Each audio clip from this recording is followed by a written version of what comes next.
తనకు అలాంటి అవసరం కూడా లేదు. అనవసరంగా తన మీద నిందలు వేయకండి. మరి మన ఇంట్లో వాళ్ళు ఎవరు ఇలా చేయరు కదరా. ఇది బయట నుంచి వచ్చిన వాళ్ళ పని అయ్యి ఉంటుంది. బయట నుంచి వచ్చిన వాళ్ళంటే ఎవరంటున్నావు అక్క? ఇంకెవరు బామ్మర్ది? ఇక్కడ మన అందరం ఇంట్లో వాళ్ళమే. ఈ మీరా ఒక్కతే కదా బయట నుంచి వచ్చింది.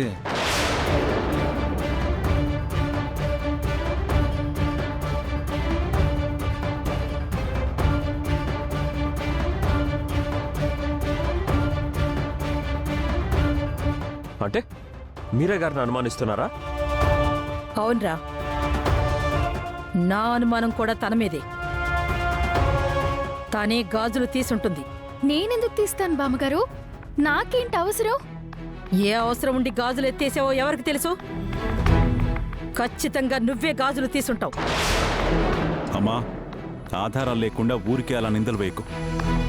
అవునత్తయ్యా, తనే గాజులు తీసిందనటానికి సాక్ష్యం ఏముంది? నువ్వేదో సీసీ కెమెరాలో చూసినట్టు చెప్తున్నావు ఏంటి?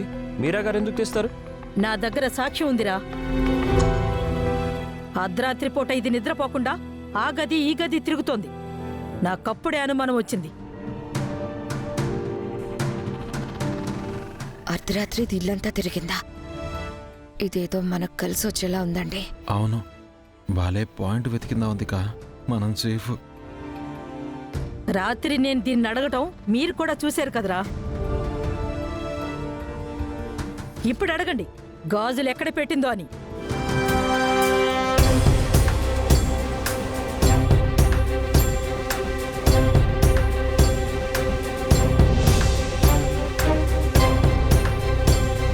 ఏమైంది?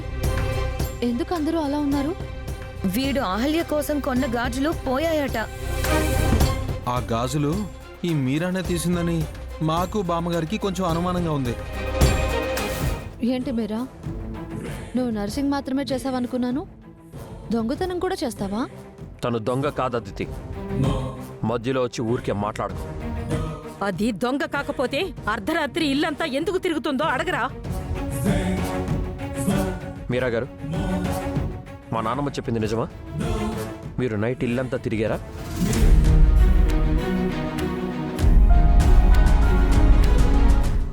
సార్ అది అది అది ఇది ఏంటి? ఎందుకు తిరిగావో చెప్పు. గాజులేం చేసావు? ఎక్కడ దాచావు? గాజుల గురించి నాకేం తెలియదండి. నేను నైట్ వాటర్ కోసమే లేచాను. ఆహా, వాటర్ కోసం లేచిన దానివైతే సరాసరి ఫ్రిడ్జ్ దగ్గరకు వెళ్ళాలి కానీ ఇల్లంతా తిరగడం ఏంటి? గాజులు దొంగతనం చేసిన చాలక మళ్ళీ అబద్ధాలు కూడా చెప్తున్నావా మహదలి? ఈ నర్స్ చాలా తెలివైందన్నయ్య. అంత ఈజీగా తను చేసిన నేరం ఒప్పుకుంటుందా? ఆ పద్ధతి తనే నేరం చేయలేదు. మరేం చేయడానికి తను ఇల్లంతా తిరిగింది గౌతమ్? వాటర్ కోసం అని చెప్పింది కదా. అది అబద్ధంరా. అయినా తీవ్రవాదులతో సంబంధం ఉన్నదానికి దొంగతనం ఏం కర్మ, హత్యలు కూడా చేస్తుంది.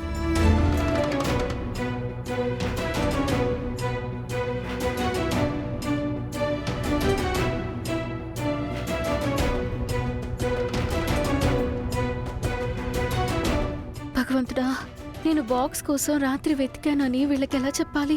ఇప్పుడు అనవసరంగా నా మీద దొంగతనం నేరం మోపుతున్నారు. ఇప్పుడు నేనేం చేయాలి? మీరా మేడం అలాంటి మనిషి కాదండి. నాకు తెలిసి ఆ గాజులు మీరా మేడం తీసుండరు. హేయ్ నోర్మోయ్, దాని గురించి నీకేం తెలుసని మాట్లాడుతున్నావు? పనోడివి, నీ పని నువ్వు చూసుకో. మధ్యలో దూరేవంటే మర్యాదగా ఉండదు. మర్యాదగా నిజం చెప్పవే. దొంగతనం చేశానని ఒప్పుకో. గాజులు తెచ్చివ్వు. నిజంగా నాకే పాపం తెలియదు బామ్మగారు. నేను ఏ గాజులు తీయలేదు. ఇలాంటి వాళ్ళు అంత ఈజీగా ఎలా ఒప్పుకుంటారు నానమ్మ? ఇలాంటి కరడుగట్టిన తీవ్రవాదులు పెద్ద పెద్ద పోలీసులనే ముప్పు తిప్పలు పెడతారు. వీళ్ళకు మనం లెక్క. నువ్వు అనవసరంగా ఈ తీవ్రవాది దొంగకి బెయిల్ ఇప్పించి తీసుకొచ్చి పెట్టుకున్నావు గౌతమ్. ఇప్పుడు చూడు, తను ఇల్లంతా దోచేస్తుంది. తను దొంగ కాదు, తీవ్రవాది అంతకంటే కాదని మీకు ఎన్నిసార్లు చెప్పాలి? ఒక విషయం చెప్పనా? నిన్న నందు బావ శ్రావ్య మన ఇంటికి రావడానికి కారణం మీరా గారని తెలిసి తనకు అహల్య గాజులు ఇవ్వబోయాను. తను తీసుకోలేదు.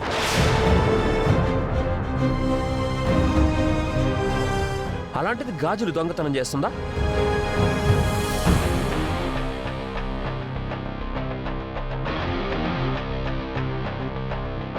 ఏంటి నువ్వు తనకి గాజులు ఇవ్వబోయావా?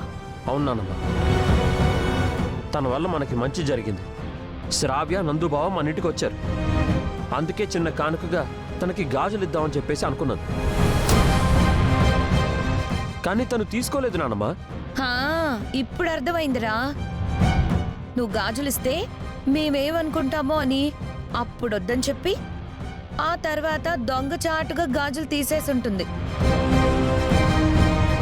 ఈ మీరా గుండెలు తీసిన బంటులా ఉంది బామ్మర్ది.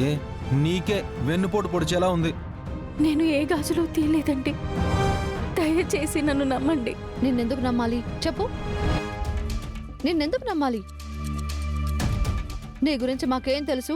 నువ్వు దొంగతనం చేయలేదంటే మేము నమ్మాలా? అసలు నువ్వు దొంగతనం చేయలేదని ప్రూఫ్ ఏంటి? అది అడగడానికి నువ్వెవరు అదితి? నీకేంటి సంబంధం? అలా అంటావేంట్రా? అదితి కూడా మనింటి మనిషి. వారం రోజుల్లో అహల్య రాకపోతే నువ్వు ఈ అదితిని పెళ్లి చేసుకోవాలి. అది గుర్తుపెట్టుకో. అనవసరంగా తప్పు చేసిందని సమర్థిస్తూ అదితిని తిట్టడం మంచిది కాదు చెప్తున్నా. ఇదిగో చూడు, నువ్విక్కడికి నర్సుగా వచ్చి నా ముని మనవడికి సేవ చేస్తున్నావు కాబట్టి నిన్నెక్కువగా తిట్టలేకపోతున్నాను. అలా అని చెప్పేసి నిన్ను వదిలేయను. నువ్వు తెలుసో తెలియకో ఆ గాజులు తీసుంటే రేపట్లోగా ఆ గాజులు ఇచ్చేస్తే మర్యాదగా ఉంటుంది. లేదంటే రేపు నువ్వు ఈ ఇంట్లోంచి వెళ్ళిపోవాలి.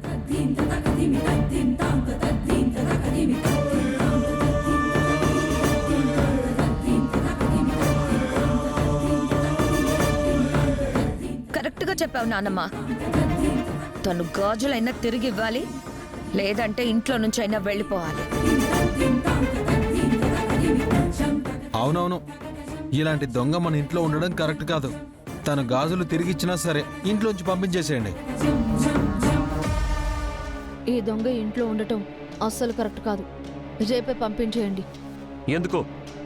చేయని తప్పుకి మీరా గారిని ఎందుకు దోషం చేసి నిందిస్తున్నారు? తనే తప్పు చేయలేదు. తను గాజులు తీయలేదని నేను నమ్ముతున్నాను. నీ నమ్మకంతో మాకు పనిలేదురా. తను గాజులు తిరిగిచ్చిందా ఈ ఇంట్లో ఉంటుంది, లేదంటే ఒక్క క్షణం కూడా తన్ని ఇంట్లో ఉండనివ్వను. నేనే మెడపట్టి బయటికి గెంటేస్తాను. వెళ్ళండి, అందరూ వెళ్ళండి.